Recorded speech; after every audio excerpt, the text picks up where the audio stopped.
Сайн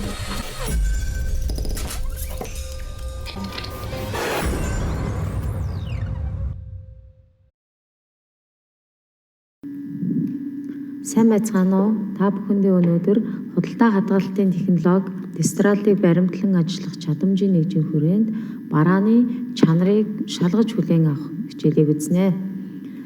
За өмнөх хичээлээрээ бид бараа ачиж буулгах ажилбарыг барааны тоо, чанарыг бүрэн хамгаалахаар зохион байгуулах ёстой хэмээн үзсэн. За автомашинаас бараа буулгах технологи нь барааны физик шинж, жин, тоо, ширхэг, сул задгай байдал, юул савлах гэх мэт тээврийн сав баглааны овор хэмжээ, чингэлэг, авдар, хайрцаг, сав шуудай, өргөх зөөврөл хэрэгсэл шаардлагатай хэсэг зэргээр тодорхойлно хэмээн үзсэн. За ачааг гараар болон механизм ашиглан буулгана гэж үзсэн байгаа. За шинэ хичээлээ эхлэхийн өмнө багш та бүхний зураг үзүүлээ. Энэ маань түшлэгтэй сандлын зураг байна. За энэ сандлыг бүтээгдэхүүнийг бид нар худалдан авах гэж байна гэдэг төсөөлье. За хэрвээ худалдан авахд юуг анхаарах вэ гэхээр нэгдүгээр мэдээж тогтох, өнгө үзэмж, эдлэгээ даах чадвар, үн гэх мэтчлэн маш олон хүчин зүйлийг харгалзан худалдан авалтыг хийдэг. Хэдийгээр бидний бараа бүтээгдэхүүн сонгосон бараа бүтээгдэхүүн маань тухайн хүний хэрэгцээг хангаж ивэл тухайн худалдаа авалт маань сэтгэл ханамжийг авчирдаг байх нэ. За бид нэр ажлын байран дээр гараад бараа бүтээгдэхүүн орлогдож авахдаа мөн барааныхаа чанарыг өмнөхтэй адил шалгаж хүлээн авдаг байх нэ. За барааны чанар гэж юу вэ? Бүтээгдэхүүнийг зориултаар нь ашиглахад хүний хэрэгцээг хангах хэсэг чадварыг илэрхийлдэг зүйлийг чанар гэдэг юм байна. За бүтээгдэхүүний чанарыг бүрдүүлэгч шинж чанаруудын үзүүлэлтийг чанарын үзүүлэлт гэж нэрлэдэг байх нэ. За бараагаа бид нэр хэрхэн шалгаж болох вэ? За нэгдүгээрт нь шошголтыг шалгана. За хайрцаг савн дээр байгаа шошгон дээр мэдээлэл бол маш олон зүйлийг агуулсан байдаг. Жишээ нь тухайн бүтээгдэхүүний үйлдвэрлэсэн улс, үйлдвэрлэгчийн нэр гэх мэтчлэн үйлдвэрлэсэн огноо, дуусах хугацаа, дээрэс нь тухайн бүтээгдэхүүний найрлага гэх мэтчлэн маш олон зүйлийг шошгоос харах боломжтой. За хоёрдугаар арга нь болохоор мэдрэхүйгээр шалгах. За хүн нүдээр хараад, гараар бариад, магадгүй үнэрлэх мэдрэхүйгээ ашиглаад бараа бүтээгдэхүүнийг шалгахад тухайн бараа бүтээгдэхүүн маань тухайн хүний хэрэгцээг хангаж чадахгүй байна уугүй юу гэдгийг тодорхойлдог байх нэ. За гуравдугаарт нь тусгай зориултын багажаар шалгах. Энэ нь юу гэхээр зарим төрлийн хүнсний бараа бүтээгдэхүүнийг тусгай зориултын багажаар шалгаж хүлээн авдаг байх нэ. За чанарыг шалгахад анхаарах зүйл.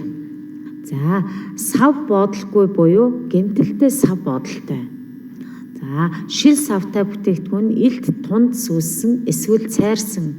За лаазлсан бүтээгдэхүүний хувьд бол лаазан бөмбөсөн, цоорсон, засаж сэлбсэн гэдэг юм уу тийм ээ. Сав боодолтой барааг мөн задарсан байвал хүлээж авахгүй байх нэ. Эсвэл бохир жинг гаргаад нэг бүрчлэн хэмжиж хүлээн авдаг байх нэ.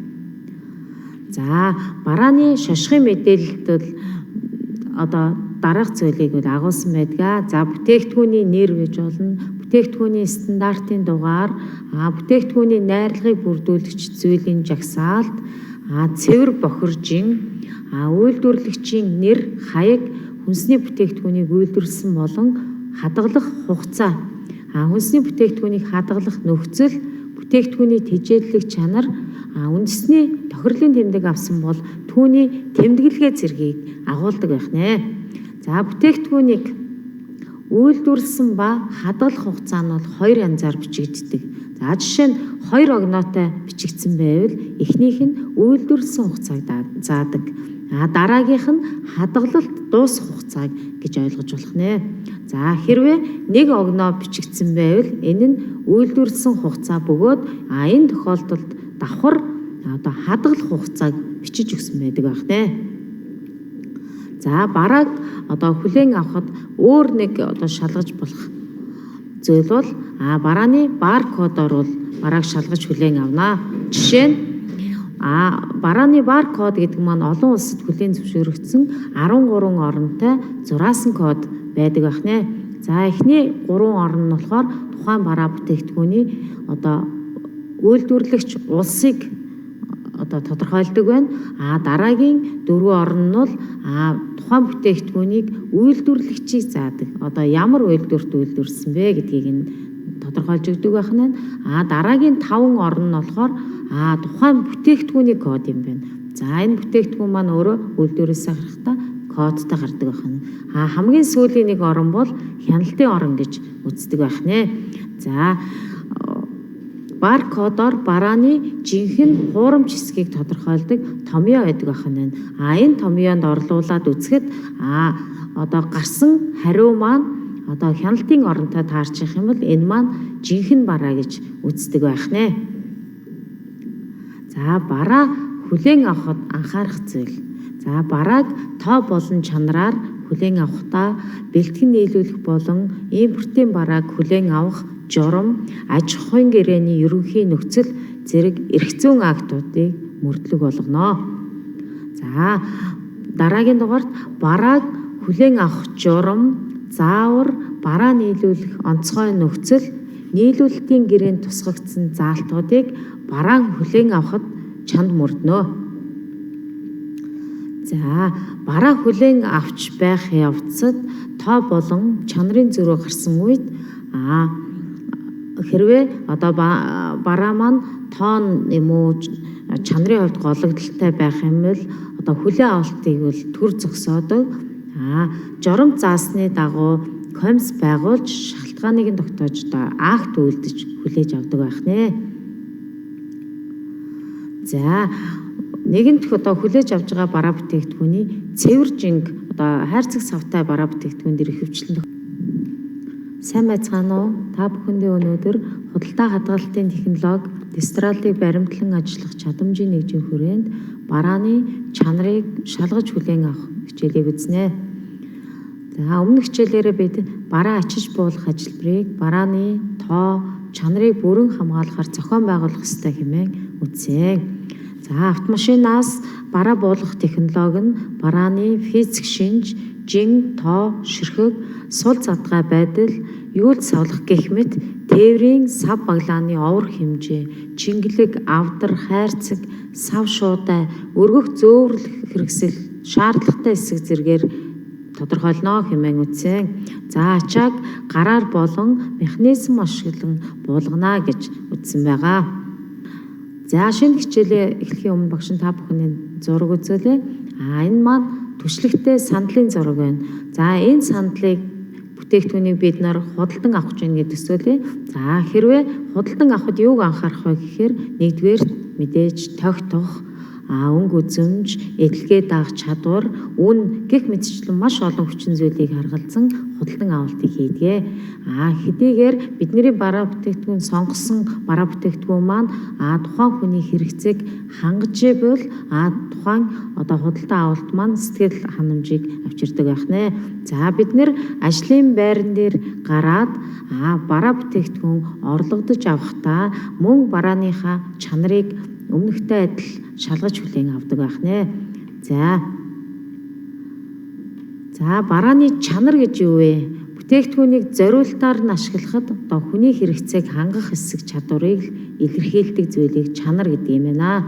За бүтээгдэхүүний чанарыг бүрдүүлэгч шинж чанаруудын үзүүлэлтийг чанарын үзүүлэлт гэж нэрлэдэг байх нэ.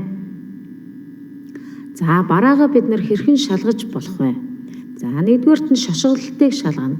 За хайрцаг савн дээр байгаа шошгон дээр мэдээлэл бол маш олон зүйлийг агуулсан байдаг.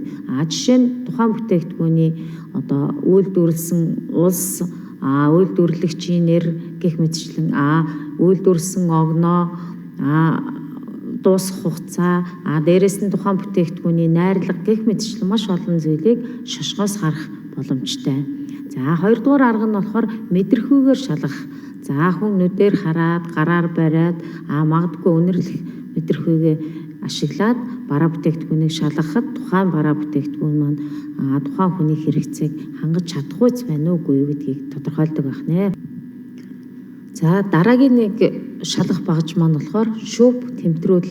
Энэ нь болохоор цэцгийн тос бяцлагны чанарыг шалгахад ашигладаг багж байх нэ. Нилээн түгээмэл хэрэглэгддэг багж байна. За дараагийн дугаарт одоо тест буюу тог тохируулагчийг бол цахилгаан бараа худалдаалдаг газруудад бол ашигладаг байх нэ. За барааг орлого болгох ажилбар маань тоо болон чанарын ямар нэг зөрүүг шалгасны дараа байгууллагын орлого болгож бүртгэснээр бараа хүлээн авах ажилбар дууснаа.